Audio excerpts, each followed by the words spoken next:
What's up everyone, in this video we're going to make something that someone at Squarespace thought would be a good idea to miss out, which, judging by the amount of times I get asked for this feature, was a good shout. Yep, the FAQ Accordion, probably one of the most requested features in the world.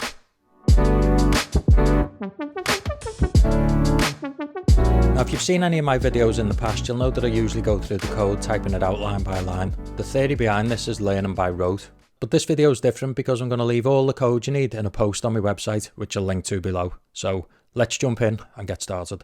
Alright, first we're going to set up the script that makes this whole thing work. Then we'll add and edit the accordion and I'll show you how to set up links and line breaks in HTML. Then we'll add the CSS and I'll show you how to customize some of the bits and pieces like colours and spacing and text alignment.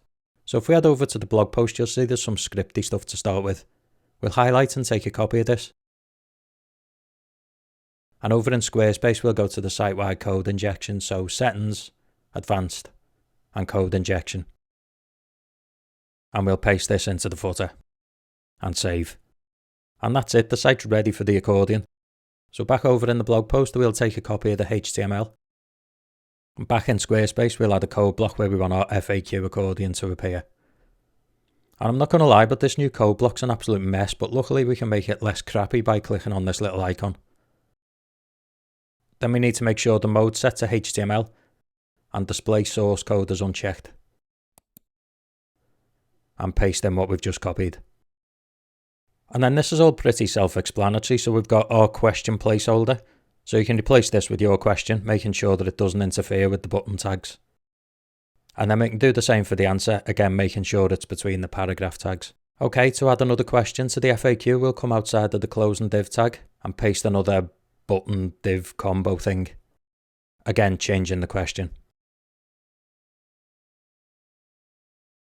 But let's say we want to make the answer to this one a bit more complex, so multiple paragraphs and the occasional link. Because we're using HTML, we'll have to do those manually. So let's paste some text in here, and you can see we've got 2 paragraphs, but if we were to just save this and then view it in either the editor or on the live site, the text would just merge into 1 paragraph. So to save them, to separate them, not save. So to separate them, proper easy, between the paragraph tags we'll put a left angle bracket, BR, right angle bracket. That gives us 1 line break, so we'll add another. And that'll split the text into 2 paragraphs. If you want to add more line breaks, you can by simply adding more BR tags. Okay, one last thing with this is links. Let's say we want to link 1 or 2 of these words to either another page on your site or to an external site. To do that, we'll click at the beginning of the word or number of words that we want to link, and then go left angle bracket, A, space, href equals quotation mark, right angle bracket. And you can see Squarespace has put the closing tag in, but we don't want that there because we want to, well, in this case, I want to make these 2 words a link. So we want to wrap them with the A tags. So we'll remove the closing tag and place it where we want the link to finish. Then all we need to do is configure the link. So we'll click between the quotation marks. And if you're linking to a page on your own site, we'll simply just add the page slug here, so /contact, for example. And if you want to link to an external site, you can put the full URL here. I'll leave details in the blog post on how to open links in a new tab. Then it's just a case of building out the rest of the accordion and saving the changes. And there we go, we've got a really nice looking FAQ accordion. So as always, thank you ever so much for... No, I'm just kidding, now we need to add the CSS to make it look better. So back over in the blog post, we'll grab the CSS. And in Squarespace, we'll go to the CSS editor and paste what we've just copied in here. And you can see it's looking way better, and we can expand and close the accordion now, hence the name accordion. Now at this point you might think it looks fine and you want to leave it as it is, but if you don't and you want to change the style of it, then that's what we'll do next. So I'm going to leave this question expanded because it contains our link text, and I'll show you how to style that in a bit. So let's have a look at the CSS and see what we can do to make it match your website. So you'll see we've got 2 classes. First we've got accordion. Any style changes we make to this will affect the question and the button that the question's in. Then we've got panel. Any changes we make here will affect the drop down. So let's start with background colour. This is where we're getting this dark grey behind the questions from. So we can change this for another hex colour, maybe something a bit lighter, or we can use HTML colour codes. I'll leave a link actually to a full list of HTML colour codes in the description. Okay, moving on to colour. And if you ever see colour in CSS, it's actually referring to font colour, and that's no different here. So again, as with background colour, we can change this to another hex colour or a HTML colour code. Yeah, maybe we need to change that to something a little bit easier on the eye. Okay, next the border. This is the white line we've got around the accordion button, and the thickness of this is being determined by this 1px value. So we can make the border disappear by changing this to 0 pixels, or we can increase it, let's go 5 pixels. And you can see that the border's a bit thicker, so this is a good way of controlling the amount of gap between the buttons. Then there's this hex code. This is where the border's getting its colour from, so as with the other colour options, you can change this to whatever you want, or make it the same as the body colour of your website to give the buttons some separation. Okay, cursor, pointer. This is just telling the cursor to change to a pointy finger to say to visitors to your site, "Oi, I'm a link, click on me." Then padding is the amount of breathing room around the text. Again, this can be changed up or down depending on how much space you want the text to have. Width, we'll leave this as it is. Then text align, we can use left or centre, or you might even want to use right for some reason.